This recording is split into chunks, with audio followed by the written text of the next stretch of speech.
Des antennes GSM qui ne sont pas les bienvenues à Etterbeek. Les riverains d'un immeuble qui appartient au CPS de Bruxelles ont appris que 9 antennes allaient être installées sur le toit du bâtiment et ils auraient aimé être consultés. Sylvia Falcinelli.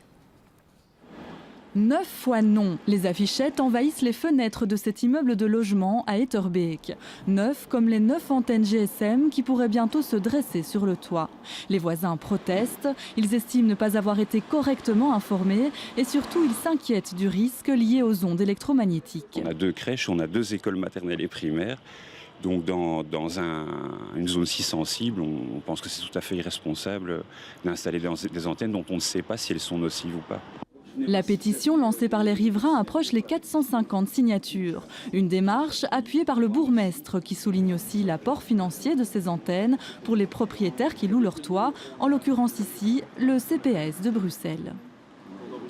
La technique aujourd'hui à Bruxelles, comme les sociétés de logement manquent d'argent, elles essayent, et ça on peut comprendre, de récupérer des ressources financières peut-être dans l'intérêt des locataires d'ailleurs, en plaçant des antennes, mais au mépris de leurs droits.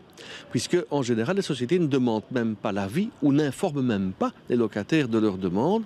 Du côté du CPS, on rectifie. Il s'agit ici de logements moyens, pas de logements sociaux. Consulter les locataires, pourquoi pas, si la loi le prévoit à l'avenir, mais surtout, pas question de parler d'avantages financiers.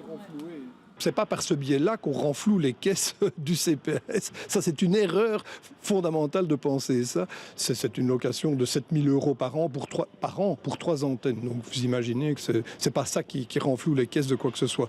Les habitants, eux, voudraient avant tout que Mobistar revoie son projet. Le GSM pour eux, c'est oui, mais pas au détriment du principe de précaution.